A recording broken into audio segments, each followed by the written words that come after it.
acá.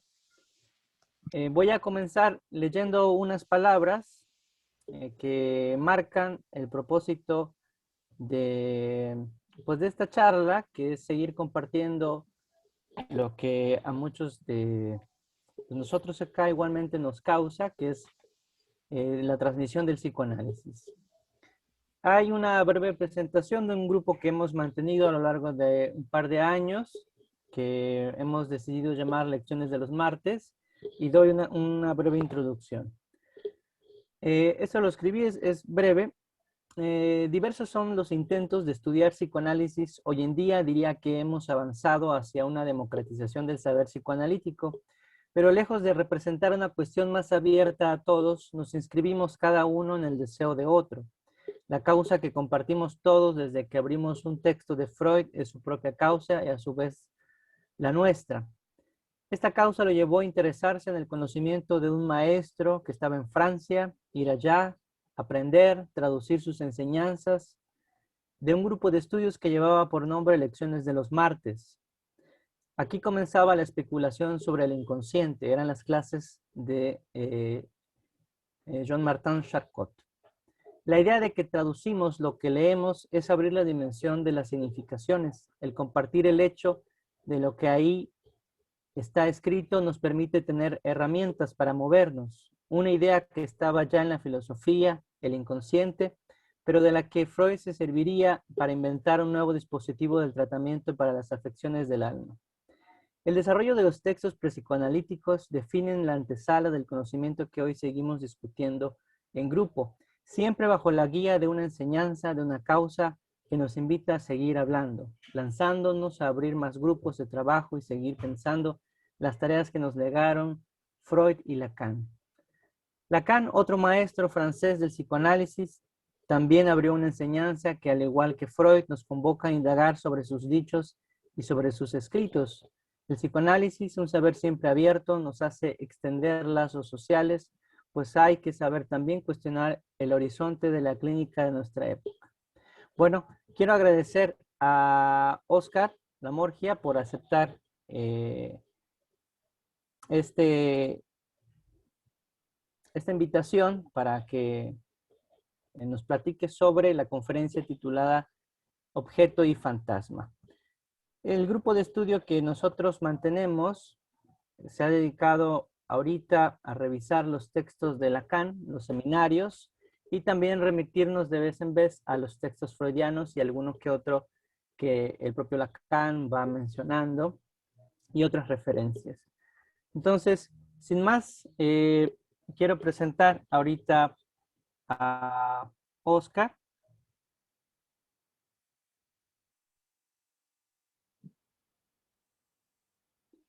Bueno, Oscar Lamorgia es psicoanalista, es docente de posgrado en Fundación Causa Clínica, autor de los siguientes libros: Herejías del Cuerpo, Actualizaciones en Psicosomática, Hechizos del Tiempo, Una Lógica del Acto Analítico, Psicoanálisis, Escritura de la Falta en Ser, y es habitual colaborador en revistas especializadas y supervisor clínico en hospitales públicos e instituciones asistenciales privadas. Muchas gracias, Oscar, nuevamente, y adelante. Bueno, buenas tardes. El agradecido soy yo por haber recibido el convite, porque siempre es bueno, es saludable cuando se habilitan espacios de intercambio, especialmente con personas que uno no conoce y que están en otro lugar del planeta, causados y compartiendo de un modo entusiasta la pasión por la práctica que nos nuclea, que es el psicoanálisis. Y siempre a mí me ha pasado que salgo enriquecido, ¿no? De cada encuentro, siempre se me da de conocer personas interesantes que de otro modo tal vez no hubiera conocido nunca. Y bueno, en relación, yo voy a tratar de transmitirles algunas cosas que tengo pensadas en torno al título de la propuesta, Objeto y Fantasma. Vos me habías contado, Erwin, que en el grupo de los martes venían ustedes de estudiar el seminario 4 del objeto del psicoanálisis y que tienen pensado para este año arrancar con las formaciones del inconsciente, con el seminario 5, que es el correlativo, ¿no? Hay algunas salvedades, algunas puestas a punto en las que nos vamos a tener que poner de acuerdo por un rato, para poder seguir la lógica de lo que yo quiero plantear. Después, ese acuerdo lo pueden romper inmediatamente una vez que termina la actividad de hoy, pero por lo menos otórguense la licencia poética de permitirse pensarlo de esta manera, para ver si en alguna medida los ayuda a ordenarse en lo que sería un estudio travesero, longitudinal, no exhaustivo, pero sí travesero, de la teoría del objeto en la obra de Lacan.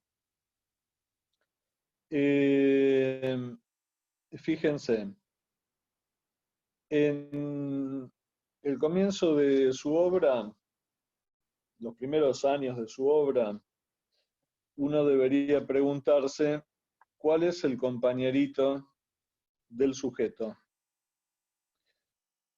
Y uno ahí se va a enterar que el compañerito del sujeto para Lacan era el otro barrado.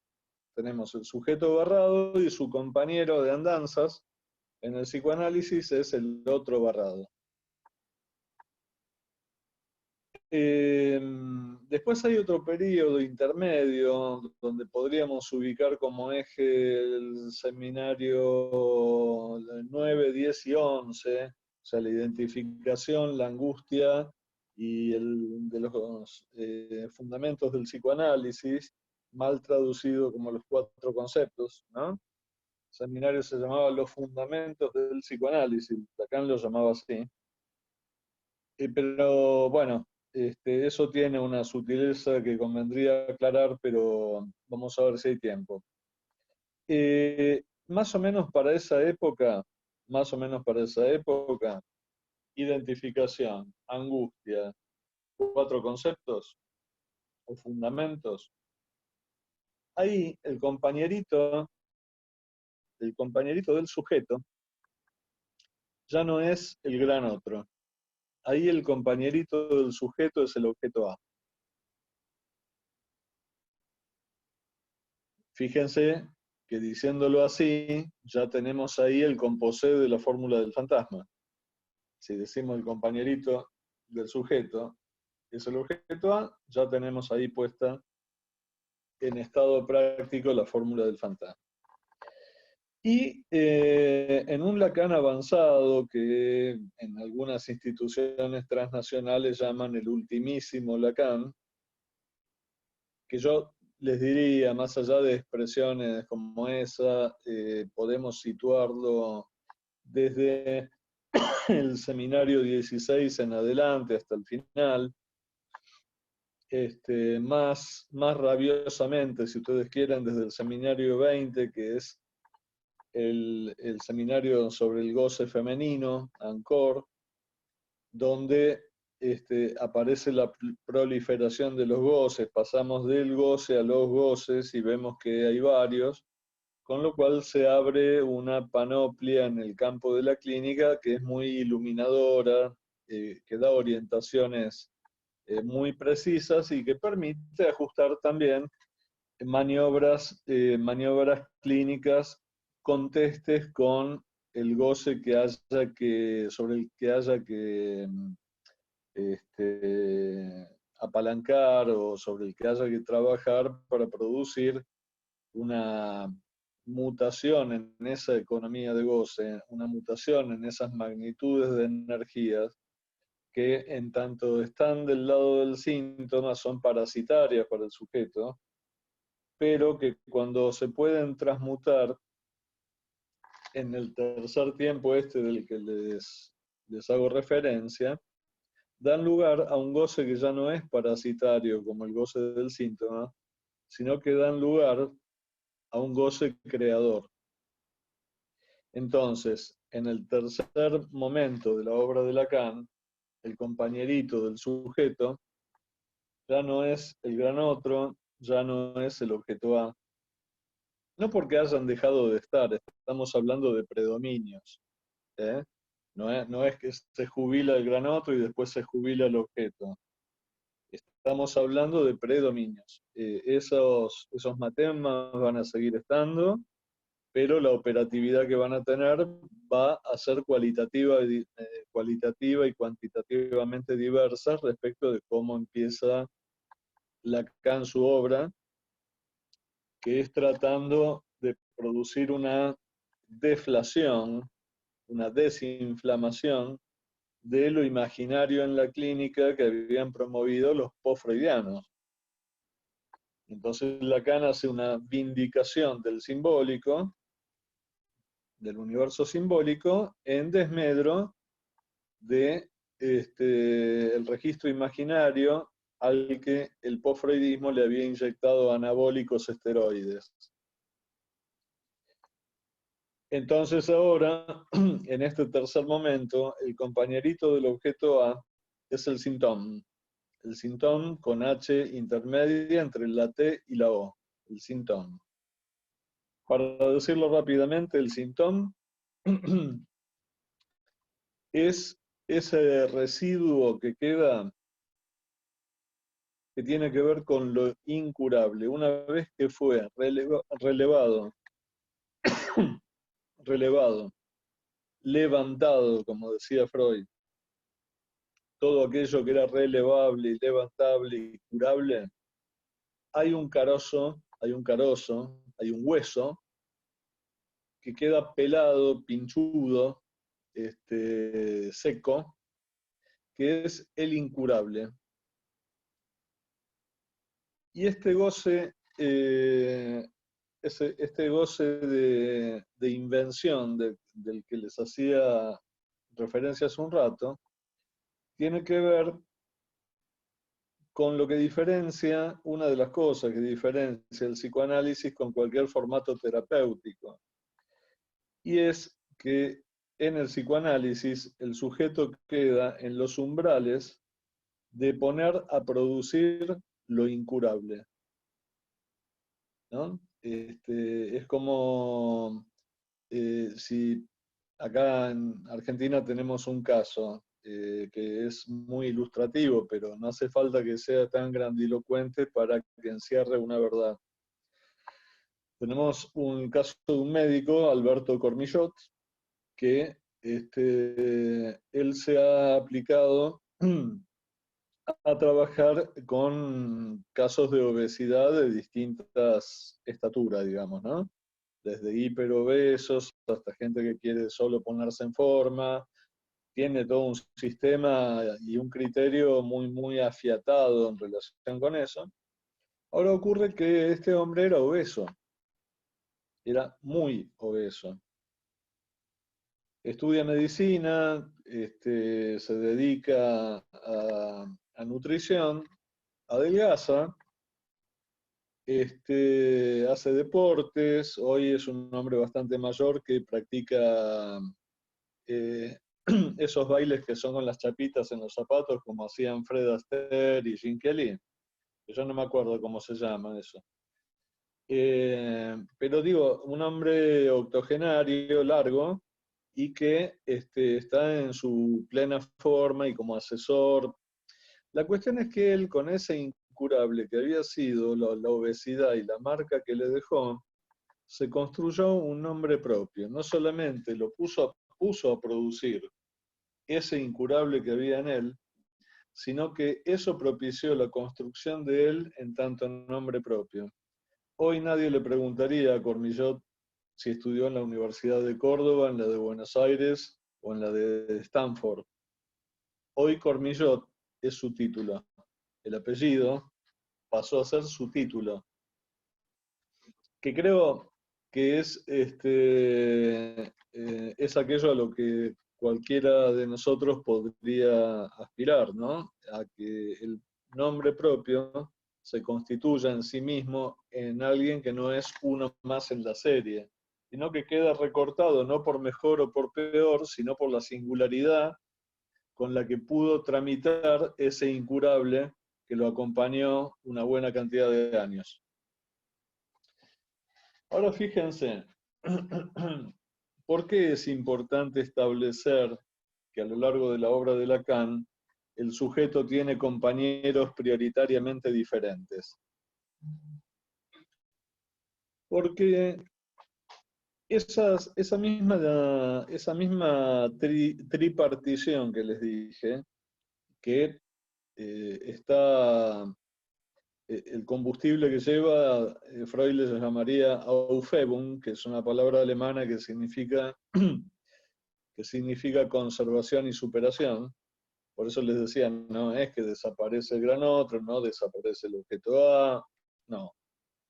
Hay una especie de suma y sigue, pero donde lo que cobra cada vez mayor relevancia son otros matemas y otro modo de relación del sujeto con el lenguaje, del sujeto con los semejantes, del sujeto con la vida, del sujeto con sus objetos y con sus voces también.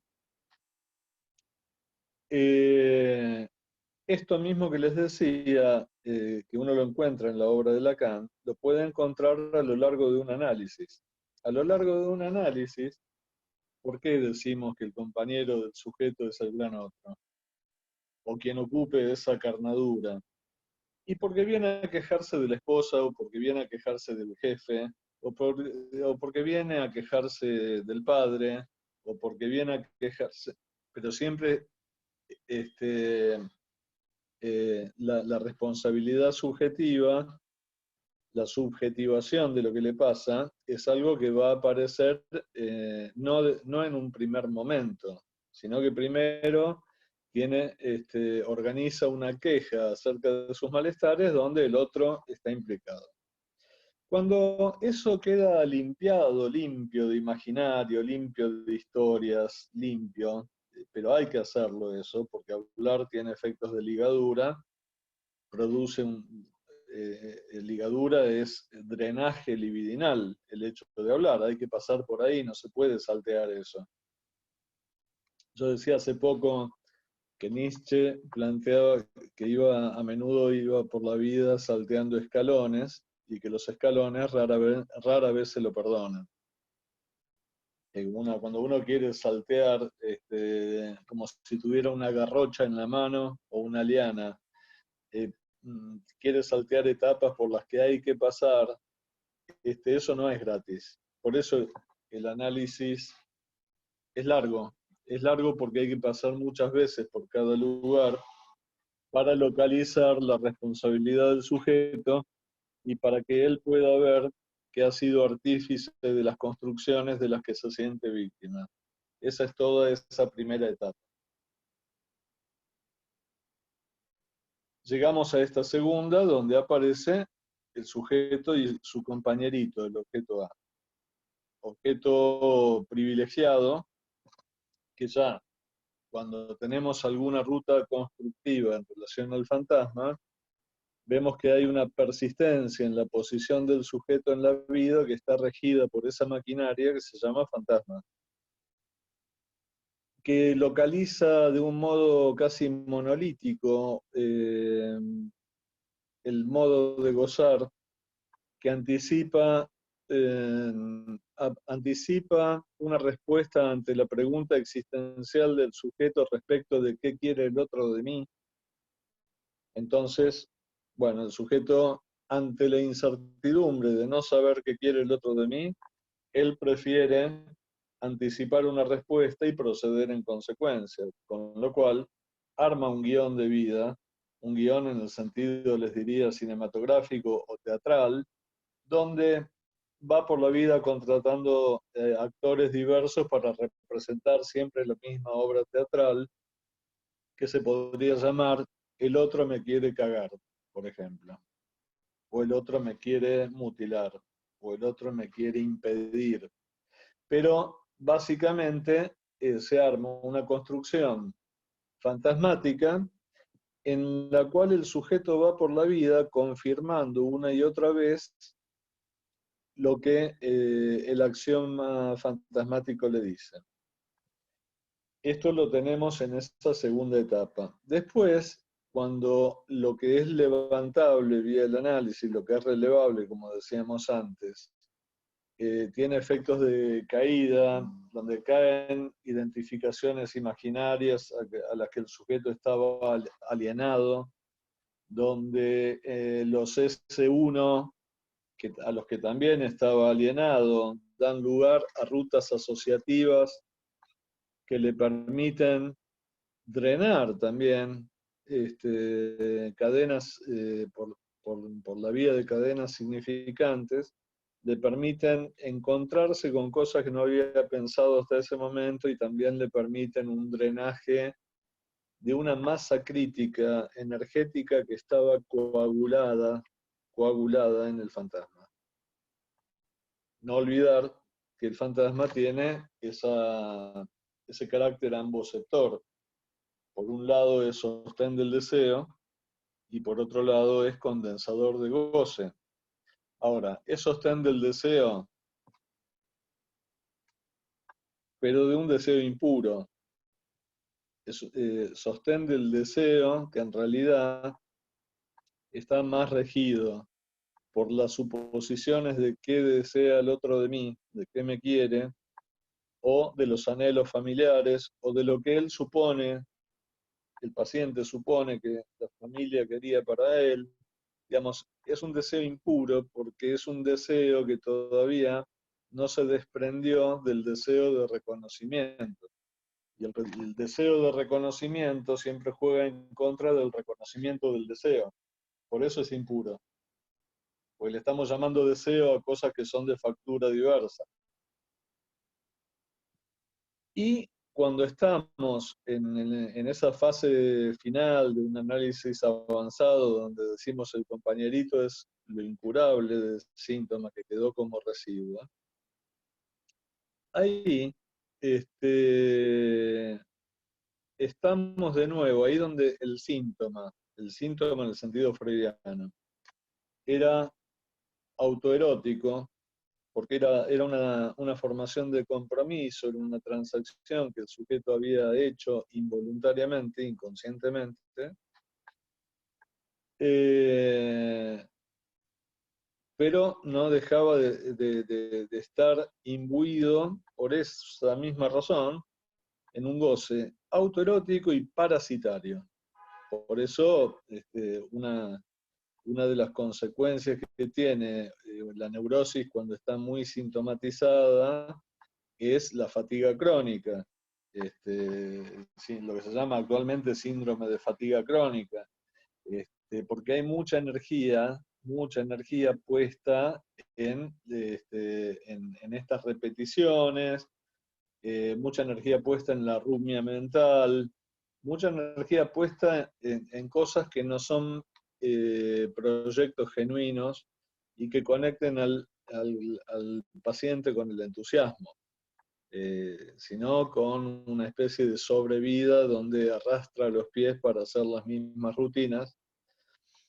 Y por esa misma razón se da la paradoja de que esto se da más en el obsesivo, que como se cree inmortal, posterga eternamente, pero mientras tanto vive como si estuviera muerto ahora. O sea, como cree que es inmortal, vive como si estuviera muerto ahora por cuanto no toma decisiones, todo lo posterga, todo lo patea.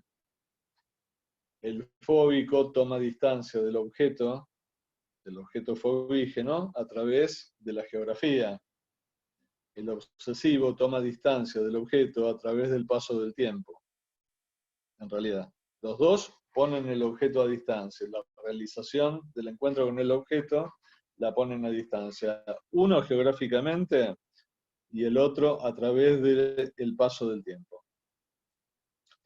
Entonces, cuando llegamos al síntoma y al poder hacer con lo incurable, nos encontramos con que ya ahí se habilita un goce que, lejos de ser parasitario, es un goce eh, de invención, es un goce de invención que conecta con el lazo social.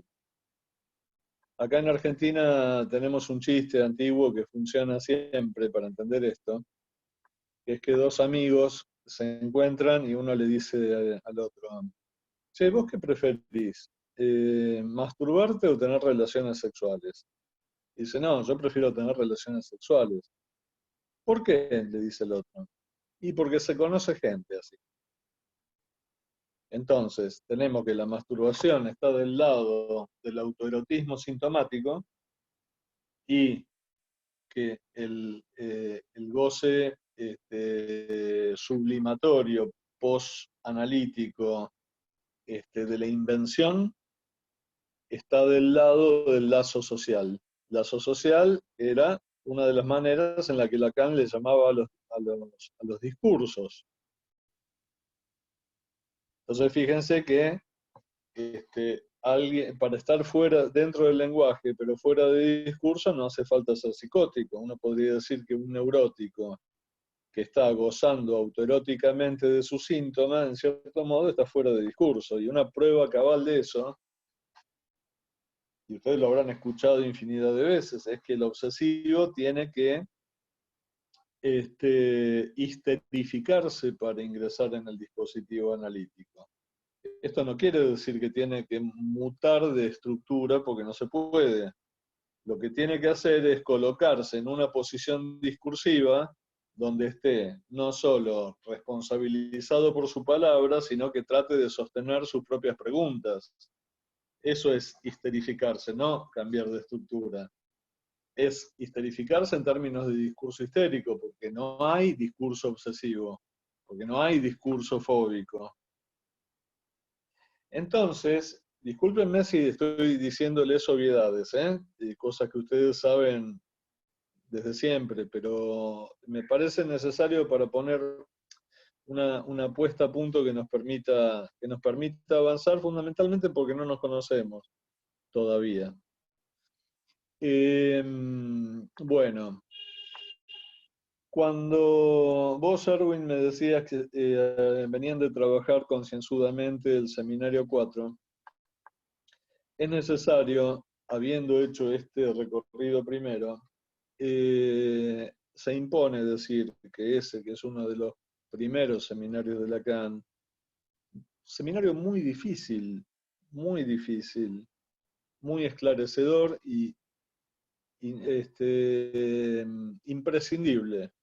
Hay algunos seminarios que si uno los lee o no los lee o posterga el leerlos, no pasa demasiado.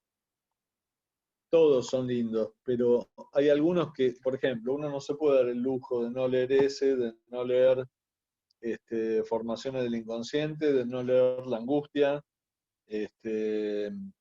pero por ahí si no lee Upier, no pasa gran cosa, o si no lee el Seminario 13 o lo posterga, no pasa gran cosa, pero el 11 y el 20 son de lectura obligada, el 3, la psicosis también, y así siguiendo.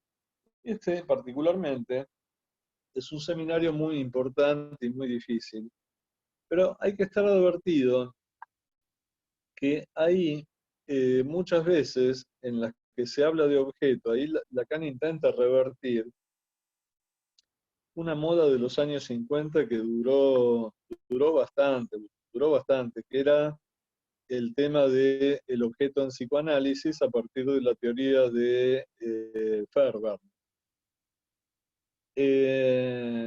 Pero ahí, en gran medida, cuando se habla de objeto, se está hablando, no siempre, pero muchas veces, de objetos materiales. Y como Lacan todavía no tiene ahí formalizada a esa altura de su obra el objeto A, lo que hace ahí es relativizar que el objeto sea objeto material, ¿no? Todo el tiempo está frunciendo la nariz cuando escucha que el objeto es la esposa o que el objeto, ¿no? Que el objeto tiene consistencia material. Cuando él logra establecer el matema del objeto A, ahí pasan varias cosas que son paradójicas y que invitan a revisar a la teoría hacia atrás de una manera más exhaustiva y donde ya uno después vuelve a leer el seminario 4 y ya no lo lee de la misma forma. El objeto A, fíjense que en un texto del año 58, como es la dirección de la cura, estamos ahí nomás del seminario el seminario del objeto está de 53, 54, por ahí. Dirección de la cura del año 58, y todavía en el escrito de la dirección de la cura y los principios de su poder, el objeto A no está sistematizado. Por eso, cuando en la primera fase del análisis Lacan plantea la ¿cómo se llama? La modificación de las relaciones del sujeto con lo real, ahí hay que entender lo real como la realidad, no es lo real como registro. Cuando uno se encuentra con el seminario 10, el seminario 11, y ya el objeto A está debidamente sistematizado y se agregan las pulsiones escópica e invocante a las que Freud traía a través del esquema de las fases de evolución libidinal de Carl Abraham. Ahí hay una revolución en la clínica lacaniana que pega, digamos, lo hace pegar un viraje doctrinario, ¿no?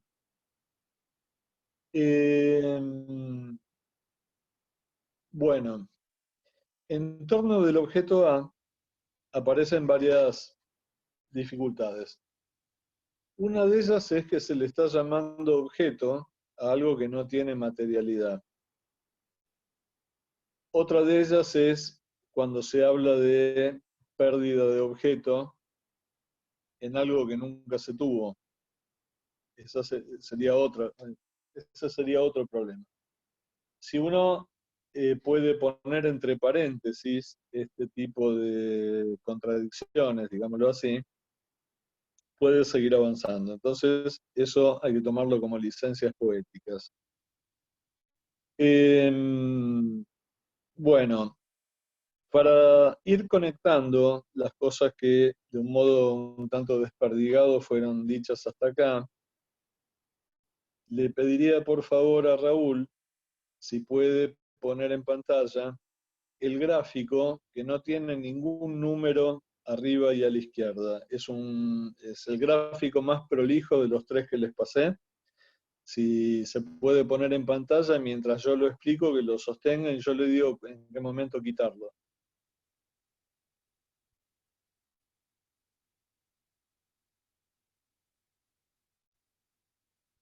Este.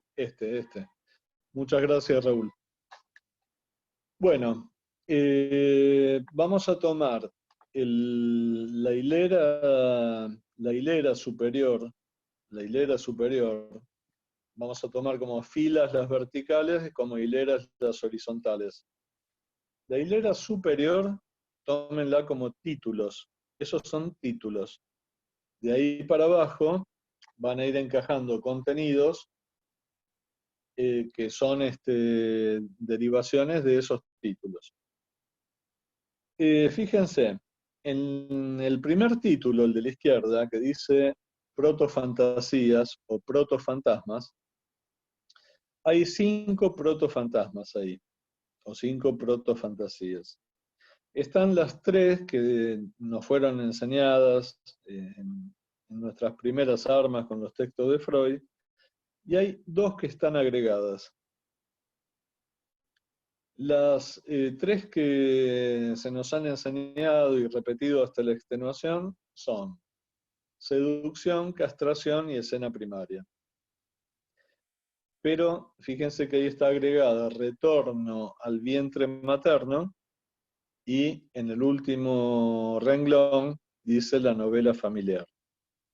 Retorno al vientre materno aparece en un pie de página en 3 ensayos sobre una teoría sexual y habla del retorno al vientre materno como una protofantasía que si bien Freud no la agrega a las otras 3 explícitamente. Y la novela familiar es un artículo que tampoco está planteado con todas las letras como una protofantasía, pero está colocado ahí por una razón.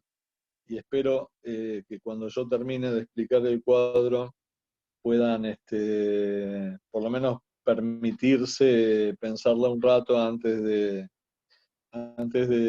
alfombrar con ella la jaula de los pájaros. Con esta lámina, digo.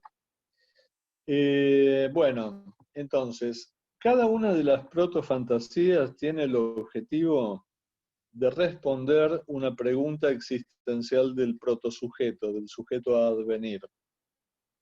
Esto es una inferencia teórica lo que estoy haciendo, porque estamos hablando de que el sujeto a advenir es alguien que aún no habla.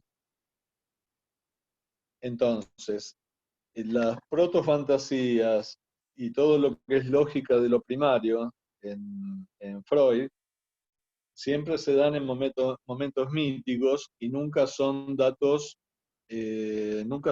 teóricos. Son inferencias,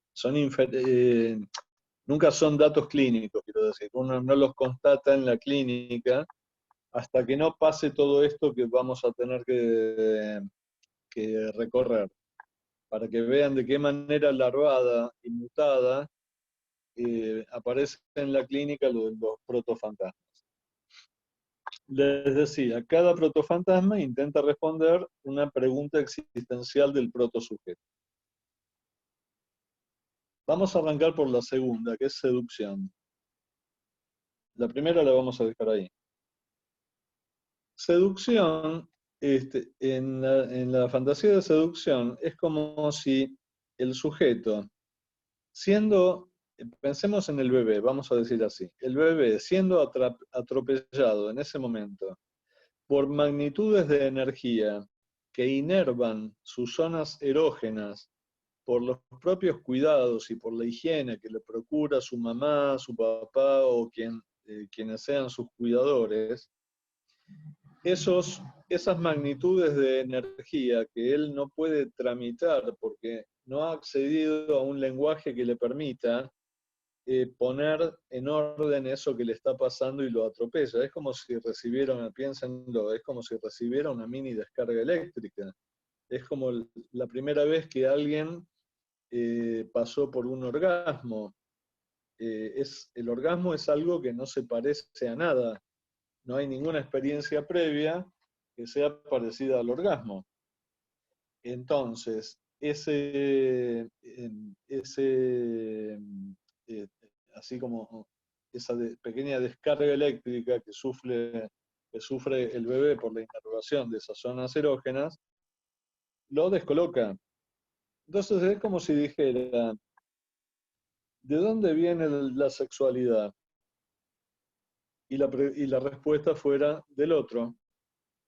La sexualidad viene del otro. Es decir, no viene de adentro hacia afuera, sino que la sexualidad queda inaugurada por el otro cuando va recortando mi cuerpo y cuando a través de lo táctil o a través de palabras despierta la libido como ecos del significante que tallan el cuerpo del viviente. Hablé de lo táctil y del significante, y pensemos en lo táctil como una de las formas del significante. ¿Por qué? Porque lo táctil está inaugurando intervalos. Un perro en estado salvaje hace pis y caca en el momento que se le antoja y come cuando quiere. Un perro en estado doméstico come lo que yo quiero, cuando yo quiero, y sale a hacer pis y popó cuando yo quiero. Entonces yo estoy neurotizando al perro. Cada persona que tiene una mascota, especialmente un perro en la ciudad, es alguien que está jugando a Pavlov en alguna medida, porque puede maniobrar sobre las sensaciones del perro a partir de instalarlo en una serie de intervalos que son antinaturales. Entonces acá, no olvidar que el chico come a determinadas horas, se lo higieniza en determinados momentos. Bueno, entonces, eso tiene que ver con el significante, no es que el significante es palabra únicamente. También son los intervalos secuenciales. Ustedes podrán decir, sí, bueno, son significantes degradados a su cara signo. Y sí, van a tener razón, pero significante al fin. Entonces, seducción daría cuenta de dónde viene la sexualidad del otro. Abajo de ese tenemos castración. La castración responde a la pregunta por la diferencia de los sexos. Ni el niño ni la niña ven en la diferencia sexual anatómica otro sexo. Los dos ven castración. La niña dice, lo tuve y me lo cortaron o ya me va a crecer. El niño dice, no lo tiene, se lo cortaron, por lo tanto me lo pueden llegar a cortar a mí. Pero ninguno ve otro sexo. Entonces, solo se puede, en realidad, esto a lo que responde es a la diferencia sexual anatómica, que ahí la castración es la que hizo esa diferencia. Abajo de esa nos encontramos con escena primaria. Es como si el protosujeto contestara la siguiente pregunta existencial. Estos que son distintos, ¿qué hacen juntos? ¿A qué se dedican? Bueno, la escena primaria le va a mostrar al protosujeto a qué se dedican por las noches en escenas de alcoba, muchas veces imaginadas, algunas veces vistas, siempre mal interpretadas, muchas veces la vida sexual de un niño queda hipotecada por haber entendido o mal entendido el jadeo de la madre como dolor y la posición dominante del padre, en el caso que él estuviera arriba, como si estuviera lastimándolo o haciéndole algún daño. Y nos quedan las que les nombré primero, el retorno al vientre materno, que lejos de ser una vuelta a un lugar cálido y protegido, es un protofantasma que da terror, porque es un protofantasma de devoración. No es casual que el animal sobre el que más películas de terror se hayan hecho es el tiburón. Y por otro lado está la metáfora de Lacan con la madre cocodrilo y el padre poniendo el palo falo para evitar que la boca se cierre. Él no elige al cocodrilo por casualidad, sino que el cocodrilo hembra se come a las crías, gran parte de las crías. Es una variedad muy prolífica. Si no fuera por la madre cocodrilo, estaríamos hasta el cuello de cocodrilos. Así que regula más o menos la ecología, la hembra del cocodrilo. Pero bueno, la fantasía de devoración no tiene nada que ver con esa idea de vuelvo al vientre materno y calentito y cuidadito y protegidito, sino que tiene que ver con todo lo contrario, con los grandes terrores de ser devorado. Y tenemos por último la novela familiar agregada ahí como protofantasma, pero que tiene una diferencia. En tanto y en cuanto las otras las otras protofantasías son más universales, la novela familiar es singularísima de la historia de cada quien. Ninguna se parece a otra. Encontramos algunos puntos comunes, como podría ser la fantasía de ser hijo adoptivo, el dudar del linaje, el pensar que uno tendría que haber nacido en una cuna mejor. Bueno, tienen en común eso. Ahora, la conformación de la familia, los valores que profesan, la construcción de la langue, y ya no la transmisión del lenguaje únicamente, sino la transmisión de la langue, es singularísima de cada familia. Entonces tenemos que es como si todos tenemos números telefónicos en celulares y de línea que tienen números del 1 al 0 o del 1 al 10, digamos, ¿no? Algunos se repetirán, otros no, pero siempre es del 1 al 0. Ahora, ninguno de los que estamos acá es de esperar que tenga el mismo número de teléfono. Todos tenemos números diferentes. La novela familiar tiene eso. Aún contando con los mismos elementos en su construcción, lo que se fabrica ahí es absolutamente diverso. Vamos a la segunda columna y a la tercera, a las dos juntas, porque esto nos permite conectar cada protofantasma con una pulsión y con un objeto pulsional. En la primera hilera, debajo de los títulos, tenemos la pulsión oral, cuyo semblante de objeto es el pecho. Digo semblante de objeto y no especie del objeto, porque ustedes van a ver que en muchos lugares dicen las especies del objeto A y nombran el pecho, las heces, la mirada y la voz, como si fueran especies del objeto, especies como variedades. Y eso no está bien. Son semblantes del objeto. Ahora, una vez completado el cuadro, vamos a volver sobre eso, porque nos permite ajustar mejor qué es el objeto. Entonces tenemos fase oral, cuyo objeto es el pecho. Mejor dicho, el semblante de objeto es el pecho. En la fase anal,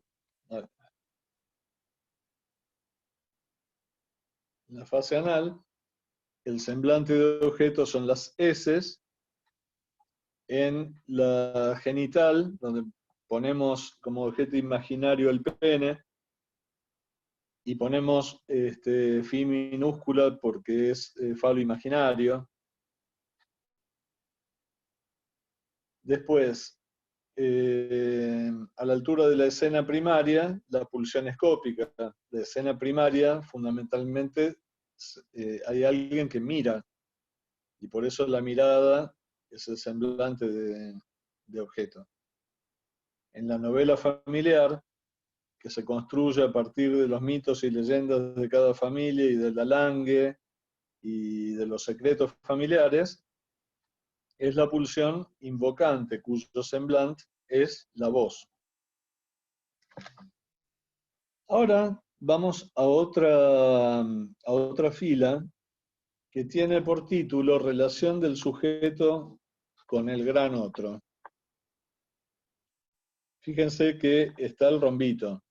El rombito ahí tiene por objeto, ustedes saben, establecer todas las rutas posibles de relación entre el sujeto y el otro. O sea, conjunción, disyunción sería en el plano vertical, y en el plano horizontal, mayor que, menor que. Estas relaciones del sujeto con el otro, en función de lo que venimos hablando de lo protofantasmático y de las pulsiones y sus objetos, yo les diría, ahí van a ver cómo el objeto a través de sus semblantes, va regulando los modos de relación del sujeto y el otro. Tenemos en la fase oral necesidad en el otro. Cuando ponemos necesidad en el otro, fíjense que hay una ambigüedad que está dada por el genitivo subjetivo y por el genitivo objetivo. Si decimos necesidad en el otro, es la necesidad que el bebé tiene en el otro, y también es la necesidad colocada del lado del otro. Por eso el otro materno, digamos así, sanciona cuáles son las necesidades que tiene este niño. Abajo, en el protofantasma seducción, tenemos demanda en el otro. Ahí estamos con los cuidados y la higiene. Y nos encontramos con el mismo proceso del genitivo objetivo y el genitivo subjetivo. La demanda en el otro está del lado del sujeto y también está del lado del otro. En el protofantasma castración tenemos goce en el otro. ¿Por qué goce en el otro? Porque si hay castración, a la castración se le supone un brazo ejecutor.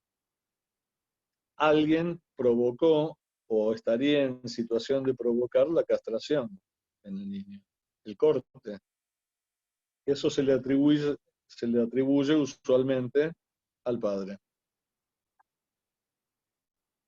Abajo de eso, a nivel de escena primaria, tenemos omnipotencia en el otro. Con la potencia de la mirada, ustedes saben, Lacan en el Seminario de la Angustia hace dos referencias que son muy importantes. Una es la del panóptico de Jeremy Bentham, que es esa construcción concéntrica a partir de la cual el director de la cárcel, de la escuela o del hospital, situándose en el centro del patio, de un golpe de vista podía mirar todas las celdas, todas las aulas o todas las habitaciones. De modo tal de generar un estado paranoizante tan grande que no hiciera falta que el director se pusiera ahí para que todos se sintieran mirados. Entonces, la omnipotencia en el otro tiene que ver con eso justamente, con que el mundo es omnivoyeur, con que el sujeto mira desde un lugar pero es mirado de todos lados. El otro ejemplo que ponen en tal sentido, para ilustrar el tema de la mirada, es el de la mantis religiosa, que tiene los ojos facetados. O sea, no tienen parte blanca los ojos de la mantis. Entonces, como uno no ve para dónde se mueven, pasa como con la mirada del ciego. El ciego no ve, pero mira. El ciego está con los anteojos oscuros y nos va siguiendo con la mirada porque escuchó los pasos, porque nos sintió hablar o respirar, pero tiene ese valor inquietante que un ciego nos esté mirando con persistencia. Y por último, tenemos deseo en el otro. Es de esperar que en el campo de la familia primaria haya habido un deseo para con uno. En principio de entrarnos al mundo, y después aparecen algunos ideales del tipo me gustaría que sea de Racing, o que sea médico, o, no sé, o que sea arquitecta, algo. Eso da lugar a la última columna que se llama axiomas fantasmáticos. Acá nos encontramos con las formas en las que el paciente viene a la clínica sin hablarnos de todo esto anterior, pero donde se ve que todo esto anterior está procediendo en él. Porque acá el paciente viene con expresiones, como vamos a decir ahora, que hablan de la relación de él con el otro, reguladas por el goce de los semblantes de objeto, bueno, por ciertas hipotecas en torno de la sexualidad surgidas de malos entendidos, de cuando todavía no había accedido al lenguaje de una manera fluida. Entonces nos encontramos con axiomas fantasmáticos como ser tragado, ser devorado. Esto puede ser, imagínenselo, ya no con un tiburón de una película de Spielberg, sino con una multinacional en la que entramos a trabajar. La gente que dice, acá soy un número, acá te exprimen y después te escupen al costado. Hay un montón de expresiones que dan cuenta de este axioma fantasmático. Después tienen la de ser cagado. Lo cagué, me cagó, me hizo mierda. Bueno, esto es más típico del obsesivo, pero no solamente. Después tenemos ser mutilado. Maradona diciendo me cortaron las piernas en aquel mundial, me costó un ojo de la cara y me salió un huevo, luché a brazo partido. Hay un montón de maneras en las que el lenguaje coloquial dan cuenta de estos axiomas fantasmáticos. Después tenemos ser poseído, pero no la posesión en el sentido de la violación, de lo vejatorio, sino de la posesión demoníaca. Acá estamos hablando ya de algo tipo fenómeno elemental, ¿no? Ser poseído por una entidad, o ser hablado por el otro escuchando voces. Y tenemos la última, que es la novela familiar, que nos dice ser mal alojado, por eso de la puesta en duda sobre el linaje, por eso lo de tal vez hubiera merecido una familia mejor y cosas por el estilo. Bueno, podemos quitarla la lámina esta, Raúl, por favor. Bueno, gracias. Yo estoy conectado desde un teléfono. Les cuento que no veo a nadie, a ninguno de todos ustedes. Veo solo una pantalla negra con un muñequito blanco. Con lo cual me da la impresión de estar hablando solo. Y eso no es culpa de ustedes. Ahí, a ver. Ah, volviste, Erwin.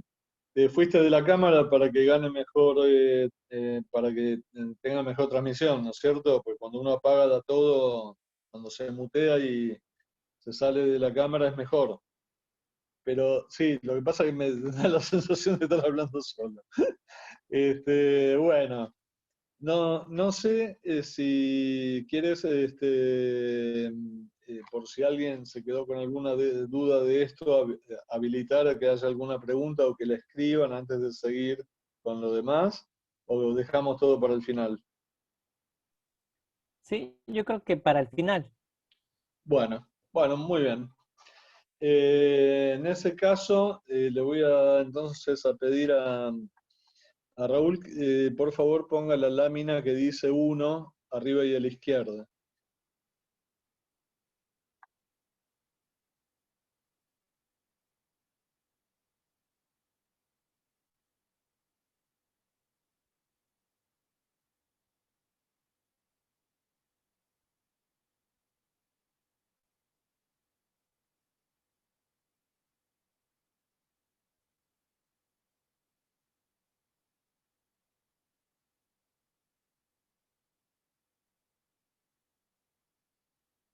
Esa misma.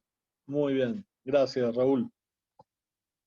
Bueno, acá tenemos algo que es fundamental y es muy orientador. Bueno, ustedes ven, la hoja está dividida entre lo inconsciente y el ello pulsional. Entonces tenemos del lado del inconsciente reprimido al sujeto dividido y a la cadena significante. La cadena significante dice S1, S2, S3, S sub n, para dar idea de infinitización. Del lado del ello pulsional tenemos dibujado el objeto A y los semblantes del objeto, pecho, heces, mirada y voz. Y abajo van a ver que hay una letra L que también está a mitad de camino entre los dos campos, el del inconsciente y el del ello. De eso nos vamos a ocupar después. Ahora vamos a hablar del lugar que ocupa entonces el objeto en el fantasma y por qué está dibujado de ese modo. Fíjense que el fantasma está dibujado, encerrado en un rectángulo y tiene puntitos adentro. Esos puntitos, esos puntitos están puestos así porque es la manera en que los arquitectos y los ingenieros civiles, cuando dibujan sus proyectos y sus planos, dibujan algo que es, perdón, dibujan algo que es de cemento o de concreto o de granito. Cuando dan idea de que algo es duro y monolítico, inconmovible prácticamente, le ponen esos puntitos. Yo lo hice por la misma razón, porque las cartas más fuertes de un análisis se juegan en la economía de goce y no en la cadena significante y el inconsciente divertido de partir las palabras, de jugar con las palabras, del chiste, que todo ese camino hay que hacerlo, ¿eh? Pero sepan que el round final del análisis tiene que ver con esta maquinaria que está acá, que se llama fantasma, y que conlleva un goce parasitario al que el sujeto no quiere renunciar.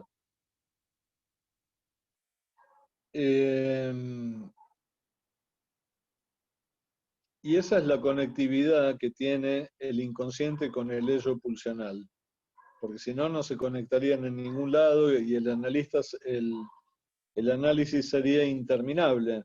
Pero justamente lo que lo hace terminable es que la persistencia de ese goce parasitario queda deflacionada por desgaste y deflacionada por atravesamiento. La L, que está más abajo, tiene que ver con el concepto de letra. Letra también está a mitad de camino entre lo inconsciente y el ello. Si ustedes quisieran hacer en algún momento un recorrido por la letra, el concepto de letra en Lacan, tendrían que hacer lo siguiente. Tendrían que leer Función y el texto donde se inicia la enseñanza formal de Lacan en el año 53, si bien informalmente había empezado 2 años antes, que es Función y campo de la palabra, o más conocido como el discurso de Roma, continuando con la instancia de la letra en el inconsciente, otro escrito, siguiendo con Lituraterre, que es otro escrito bastante difícil, donde en el título mismo, Lituraterre, tiene la palabra tierra, tiene la palabra litura, que convoca a pensar en letra, Lituraterre, la tierra y la letra. Y allí habla de lo litoral, ¿no? Litoral es aquella juntura que hay entre la tierra y el agua, que genera esa zona barrosa donde crecen juncos. Eso se le llama, por lo menos en Argentina, litoral. El litoral argentino es eso, es la juntura del río y el agua y una zona barrosa donde crecen juncos. Entonces, la letra está en el campo de lo litoral, está en esa zona barrosa, donde está el campo del significante y donde está el campo del objeto. El significante es el soporte material de la letra, ahí donde la letra es la reducción a su mínima expresión de cómo el lenguaje ha tallado el cuerpo del viviente y determinado su vida en algún aspecto también. Y el último texto que les diría en esa secuencia, si se quieren meter con la letra en algún momento, es un texto que se llama una respuesta a una pregunta de Marcel Ritter. Marcel Ritter es un tipo que le hace una pregunta a Lacan y Lacan le da una respuesta que son como 30 páginas. Así que no se imaginen que es una respuesta de 5 renglones. O sea, la pregunta que le hace Marcel Ritter sobre los límites de la letra da lugar a un ensayo prácticamente de Lacan que se llama así. Y después les recomiendo un libro de un psicoanalista que yo sigo hace muchos, muchos años, que es Jean Alouche, francés. El libro se llama Letra por Letra y tiene como subtítulo Traducir, transcribir y transliterar. Ese sería el recorrido que habría que hacer. Pero acá lo importante es ver lo monolítico que tiene el fantasma por oposición a los juegos con el significante, donde así un análisis podría durar toda la vida, que si uno no logra pesquisar por repetición cómo el sujeto se ubica en un modo de gozar que es siempre el mismo, y donde él tiene un rol activo en la construcción de ese modo de gozar y en los personajes que componen las constelaciones que él va armando, esto no se atravesaría nunca y uno puede divertirse con las palabras en análisis que duran 50 años. Bueno, si podemos pasar a la lámina número 2, te agradezco, Raúl.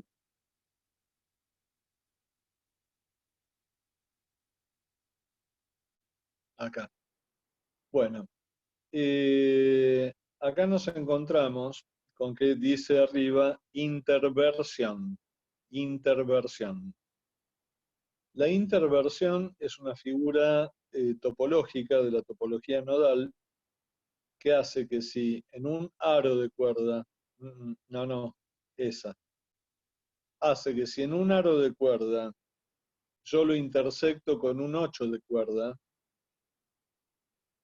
si yo enderezo el 8 de cuerda que está horizontal para convertirlo en un aro o en un óvalo, termino convirtiendo en un 8 lo que era un óvalo antes. Es decir, cuando paso de la figura 1 a la figura 2, porque enderecé el 8 que estaba acostado, ahora voy a tener un 8 vertical y el aro va a quedar acostado.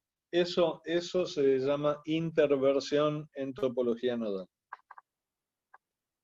Esto da lugar a una modalidad distinta de identificación en el fin de análisis, que es la identificación interversiva. Van a ver ustedes que en la primera fórmula tienen el fantasma estándar y en la segunda aparece la fórmula invertida. Esa interversión tiene que ver con algo que ustedes han escuchado seguramente, que es cuando Lacan decía que el fin de análisis produce un analista. Que produzca un analista no implica que sea un analista operante. Produce sí un analista virtual. Produce alguien que está en una posición diversa con respecto al gran otro, que tiene una responsabilidad distinta en relación a sus producciones. En definitiva, aunque el tipo se dedique a, sea cajero del banco municipal o críe gallinas en el fondo de la casa, la posición de él en relación al gran otro, al lenguaje, a sus objetos privilegiados y a sus voces, va a ser mucho más relajada, va a ser mucho más amigable, va a ser mucho más elegante y mucho menos parasitaria. Pero acá hay que tener cuidado con dos cosas. Fíjense que la interversión que lleva a esa mutación en la fórmula, eso es atravesar el fantasma. Es pasar de la fórmula estándar del fantasma a la fórmula intervertida para volver a la fórmula original, pero habiendo allí un sujeto advertido. Se vuelve a la fórmula original, pero lo que tenemos ahí es un sujeto advertido, ya no un sujeto ingenuo. Y otra observación es que en la fórmula, cuando está intervertida, la de abajo, fíjense que es el piso superior del discurso analítico. Piso superior del discurso analítico es eso. Y abajo de eso tendríamos S1 abajo del A y S2 abajo del sujeto dividido. Y tendríamos el discurso analítico. Pero, si alguien viviera instalado en esa situación, ese también es el fantasma perverso. Por eso es que un analista, los 4 discursos están para ir rotando. Muchas veces una intervención o una directiva no puede ser dada desde el semblante de objeto A. El analista una directiva la da posicionado como un S1, es decir, como alguien instalado en el lugar de la gente, como un S1, es decir, discurso amo. Y cuando uno le sugiere algo que lo puede ayudar en el sentido de lea tal libro o vea esta película porque eso tiene que ver con usted, eso puede estar a mitad del camino entre el discurso amo y el discurso universitario. O cuando uno le hace una pregunta al paciente por algo una actividad que el paciente tiene y de la que uno no sabe nada. Y uno le pregunta y uno ahí queda como sujeto dividido. Ahí el discurso histérico, donde uno le pregunta al paciente algo que no entendió. Entonces, predominantemente, la instalación es en el semblante del objeto A. Pero si quedamos coagulados en el semblante del objeto A, lo que terminamos haciendo es provocar angustia en el otro, en el paciente permanentemente. Por eso les decía que esa interversión del fantasma es coincidente con el fantasma perverso.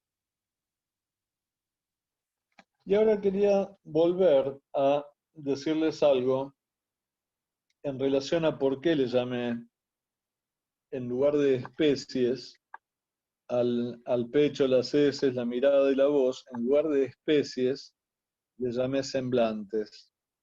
Porque si uno le llama especies, el que escucha cree que el pecho, las heces, la mirada y la voz son el objeto A, son formas de objeto A. Pero resulta que el objeto A no es especularizable. El objeto A no sale en la foto. El objeto A no tiene peso, no tiene volumen. El objeto A es el testimonio de un goce. Yo les voy a poner un ejemplo que les va a resultar un poquito procas, pero que parece interesante a los fines de entender qué es el objeto A y ver por qué estos elementos son semblantes y nada más. Imaginen el escíbalo, la barra fecal, saliendo de la cola de alguien. Eso puede ser placentero. Hace muchos años tenía yo un paciente que era gay y tratando de hacer un chiste, él dijo, tener relaciones sexuales es como defecar hacia adentro. O sea que el ingreso y egreso del pene de su pareja generaba un goce y una voluptuosidad en él que tornaba al pene de su pareja en un aditamento que estaba al servicio de ese goce que él sentía. Ese goce que él sentía, que no sale en ningún lado, y que aunque alguien, pongamos por caso, alguien que lo escucha decir esto haya tenido alguna práctica similar, el goce del que lo está escuchando no es similar, en tanto que es singularísimo, no es similar al goce que está testimoniando él. Entonces, estos elementos que son semblantes del objeto A, como podría pasar en alguien que padece de bulimia, en las diferencias entre lleno y vacío, del atracón y el vómito, atracón, vómito, y el jugar con el lleno y el vacío, pero ahí es el tránsito gozoso entre el atracón y también el vómito, es lo que entra de una manera bestial y sincopada muchas veces, y lo que sale a borbotones como en un vómito de esos que son explosivos, ¿no?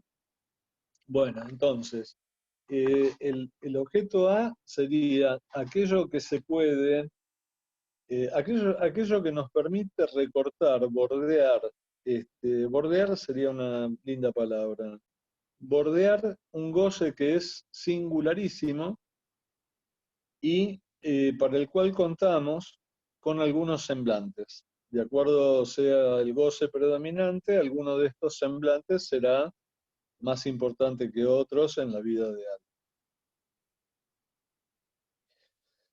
Bueno, yo me detengo acá con lo que tenía para decirles y quedo en, en espera de si tienen ustedes algún comentario, pregunta o tomatazo, piedrazo.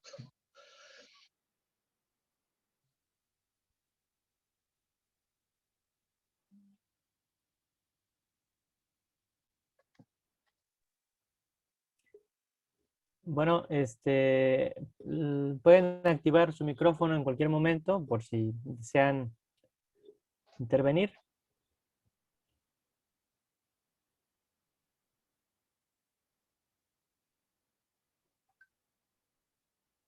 O por ahí pueden escribir y tú las lees, eso Sí, podría ser. también tengo activado el chat, así que Porque a lo mejor es más práctico que ellos escriban y tú me las lees y bueno. ujú.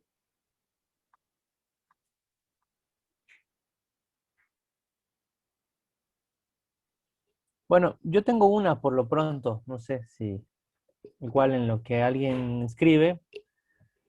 Tengo una duda en relación a lo que comentabas, a la posición angustiante en la que puede quedar, bueno, o que puede estar en algún momento algún paciente, algún sujeto en el fantasma del perverso que mencionabas. Es decir, esta consecuencia, dices, es al final o en lo que se conoce como el atravesamiento del fantasma que en algún momento se va, dices, desgastando. Entonces, ¿cuáles serían como algunas consecuencias, aparte de esta angustia o en el terreno del análisis o lo que mencionabas al principio, la diferencia entre lo que pasa con un análisis interminable o un análisis que va cayendo por su propio peso, más o menos? Eh, Mira, ¿cuáles, cuáles serían las consecuencias? Hay algunas palabras que usa Lacan para hablar de ellas. Una es acteísmo, que es un neologismo que condensa acto y ateísmo, en el sentido de que la neurosis deja de ser una religión del gran otro, porque el otro está castrado, y en medio de esta soledad radical de la que tomé conciencia y de la cual el amor deja de ser una coartada, puedo llevar adelante mi acto con libertad y sin pedir permiso. El amor va a seguir estando, digamos, ¿no? Pero no va a estar a los fines de cubrir la sutura radical que tenemos en tanto sujetos divididos, porque cuando uno cree que el amor es la solución, le está pidiendo a su pareja mucho más de lo que hay que pedirle a una pareja. Es muy diferente decir, con la mujer que hoy comparte mi vida, vamos a hacer un crucero a Río de Janeiro, que decir, si ella me deja, me mato. O sea, la constatación de esa soledad radical que nos habita por ser seres para la muerte, como decía Heidegger, permite estar con el otro de un modo más pacificado, no tan demandante, no tan...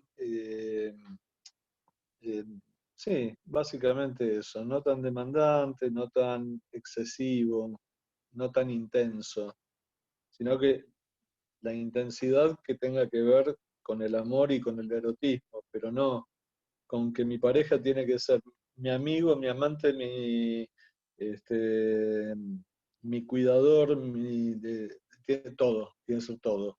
Porque llega un momento que la gente se cansa de eso. Es como los boxeadores cuando se cansan y van al clinch para descansar en el cuerpo del otro. Bueno, es como tener un collar de sandías eso, ¿no? Bueno, esa es una de las palabras con las que Lacan define ese cambio de posición. Otra palabra es saldo cínico, que tiene que ver con lo mismo. Digamos, saldo cínico, advertidos estamos de que la palabra cinismo tiene mala prensa, pero Lacan lo piensa en el sentido de los cínicos griegos, de Diógenes de Sinope, de Antístenes, donde ellos eran los archienemigos de la escuela de Platón. Platón era una forma cristiana, precristiana griega, el topos uranos y la vida terrena, digamos, ¿no? Entonces, lo que hacía Diógenes era haber convertido en un deporte los pies de barro que tenía el gran otro. O sea, lo hacía a través de sarcasmos, a través de intervenciones cortas, que a veces podría ser un analista, ¿no? Siendo preguntado Diógenes acerca de cuál era su vino preferido, él dijo el ajeno. Ahí hay una referencia al deseo del otro como constitutivo del propio deseo, ¿no? En otra ocasión estaba presenciando un torneo de arquería y frente a un arquero inhábil que no pegaba ni una, Diógenes se coloca delante del blanco y mirando al arquero le dice, no vaya a ser que me hieras, porque efectivamente era el lugar más seguro que había era delante del blanco. Bueno, así que acteísmo, saldo cínico, hacer con lo incurable, eso. No es poco, Erwin, ¿eh?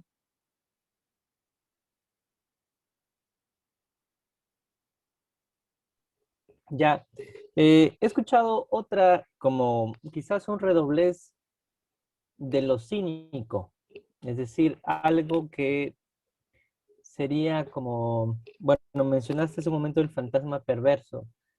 ¿Qué relación habría con otra modalidad de sí con una mala prensa como resultado de un análisis? O más bien, puede haber este alguien que salga con un lado del cinismo, pero del cinismo actual. Sí, sí, puede haber un saldo posanalítico canallesco, puede haberlo, sí. Y ahí una vez más está la responsabilidad subjetiva este, del sujeto en cuestión, ¿no? Por eso hay que diferenciar el cinismo metódico de los griegos de lo que se llama el cinismo vulgar. El cinismo vulgar se puede ver en las clases políticas. El cinismo vulgar confunde lo verdadero con lo eficaz. Es casi casi la posición que transmite Maquiavelo en El Príncipe, con esto de que el fin justifica los medios, ¿no? La macropolítica está llena de cinismos de eso. ¿no? De alguien que invade a otro porque quiere salvarlo de otro que es malísimo y en realidad lo que quiere es el petróleo o algún otro recurso, ¿no? O que se le diga a la gente, votame porque voy a hacer esto, esto y esto, y después termina haciendo todo lo contrario. Y lo justifica apelando a galimatías, a claves hermenéuticas y a piruetas retóricas que claramente son mentiras, pero cuando la gente se da cuenta es demasiado tarde. Ese sería el cinismo vulgar. Y después está, que esta es una razón añadida para no quedarse instalado en la interversión del fantasma, ¿no? O instalado en el piso superior del discurso analítico. Porque instalado desde ahí, yo les decía, ha habido hace unos cuantos años toda una movida que quería ganar tiempo. Entonces habían convertido, en lugar de usar a la angustia como una brújula del análisis, y como dice Lacan en el seminario de la angustia, ya en la primera clase, dice hay que dosificar la angustia, no dice hay que eliminarla, ni tampoco dice que hay que recrudecerla. Entonces lo que hacían era decirle algo angustiante al paciente y cortar la sesión inmediatamente. Como si la angustia, en lugar de ser una brújula, pasara a ser una meta en sí misma. Los que teorizaban sobre esa manera de proceder pensaban que iban a poder saltear en la combinación de sesiones de 3 minutos con ese proceder, pensaba que iban a poder saltearse toda la lógica del significante que hay que seguir, porque por eso es largo el análisis, porque hay toda una serie de vueltas que hay que dar. Imagínense esto, imagínense un espiral para los mosquitos, ¿saben? ¿Conocen el espiral ese que uno lo prende? ¿Sí? Bueno, imagínense que una espiral de esos tiene un radio que es un clavo de hierro. Entonces uno prende la espiral y el espiral va de afuera hacia adentro consumiéndose y pasa por el mismo radio siempre, que es el clavo de hierro que uno puso desde el centro hasta el borde. El análisis hace eso, pasa siempre por el mismo radio, pero siempre por distintos puntos del mismo radio. Eso no puede ser corto.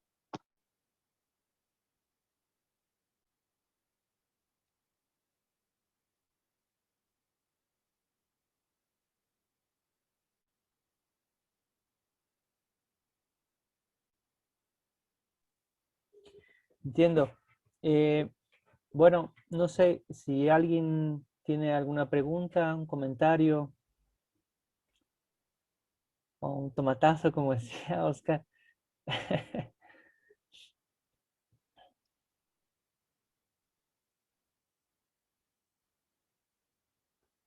Si se les ocurren cosas en los días siguientes a través tuyo, me las puedes hacer Ujú. llegar y con todo gusto se las contestaré. Y lo que me queda por enviarte es eso que te dije, que podrás distribuir entre tu gente.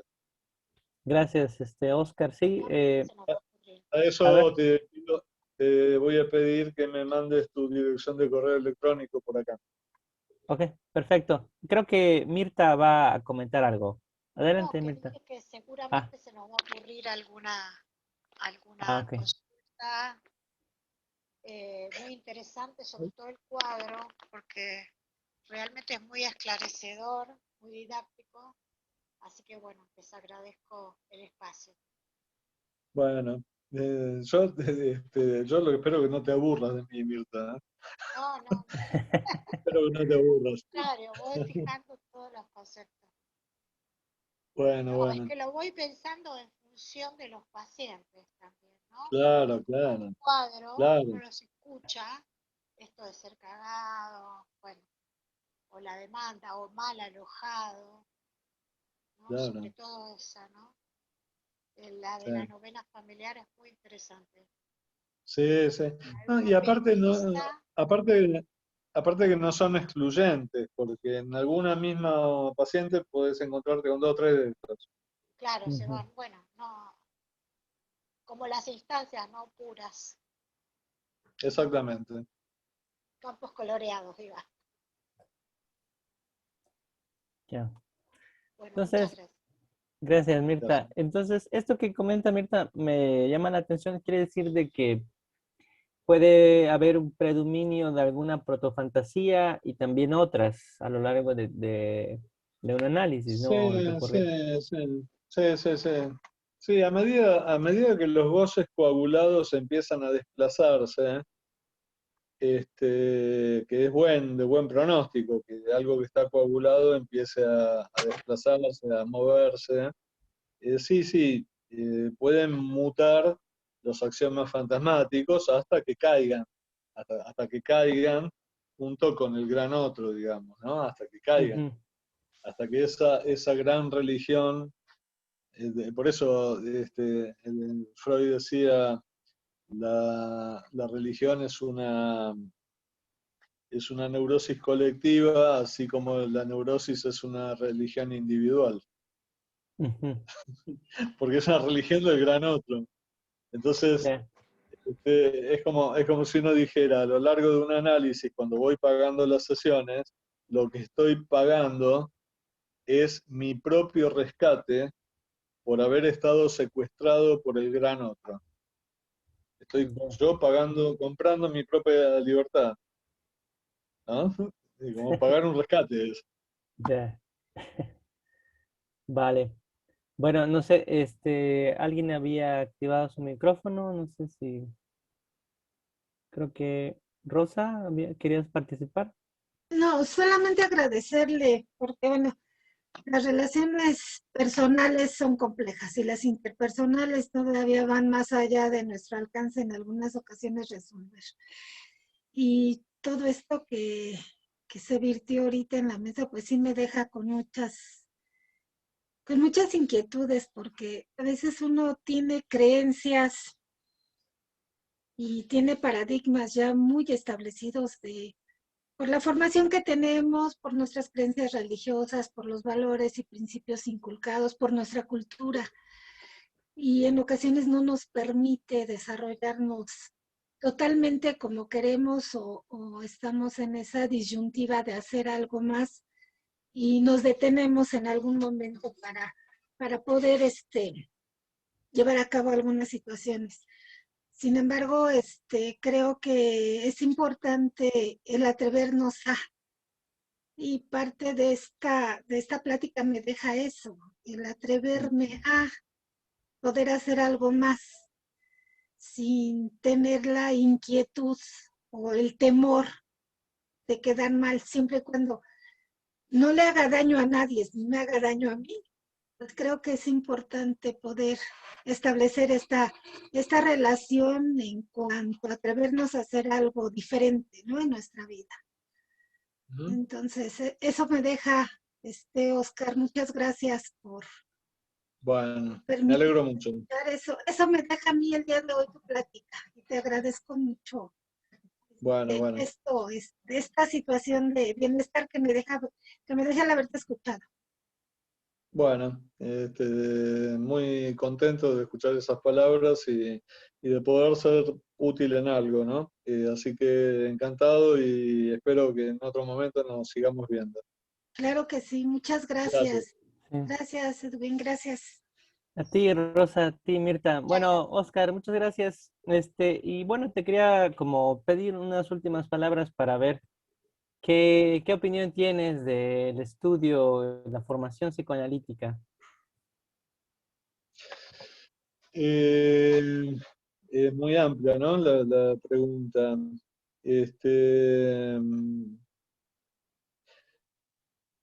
Había un discípulo de Lacan que terminó muy peleado con Lacan, que se llamaba François Roustang.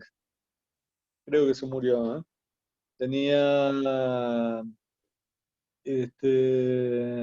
tenía dos, tres libros. Había uno que se llamaba A quien el psicoanálisis atrapa ya no lo suelta, ¿no? Uno cuando está atravesado por el psicoanálisis, a través del análisis, de la supervisión, de la atención de casos y del estudio de la teoría,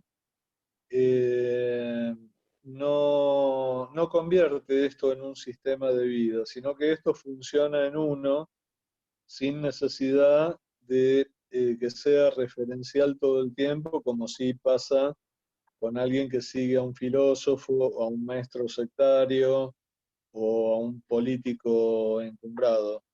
El psicoanálisis tiene ese efecto tan liberador y tan paradójico que hace que uno termine haciendo un luto por sí mismo. Es como si a lo largo del análisis hay capas de la cebolla que nos acompañaron durante 20, 30 o más años, que van cayendo y hay una pequeña muerte de ese que yo era, y por eso cuando hablo de ese parece que estuviera hablando de otra persona ya, porque ya no soy ese. Lo que la oruga llama muerte, el resto del mundo lo llama mariposa.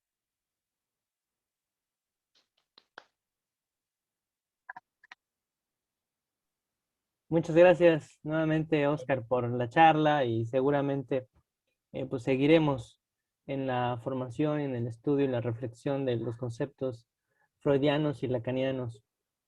Bueno, con gusto y gracias por haberme tenido en cuenta. Gracias, Oscar. Bueno, a todos los demás, muchas gracias también por la presencia y por haber estado y escuchado. Bueno, seguimos en contacto y hasta la próxima, Oscar. Chao, Mirta. Chao, Gracias. Rosa. Gracias, Edwin. Gracias, Oscar. Gracias, Raúl. Gracias a todos. Gracias a ustedes. Buena tarde. Vale.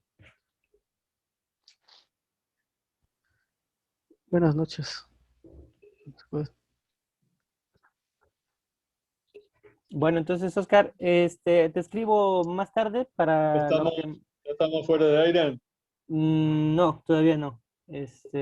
Puedes, Ya, dejo de grabar entonces. ¿Dónde está? Ajá, Sí, sí. gracias.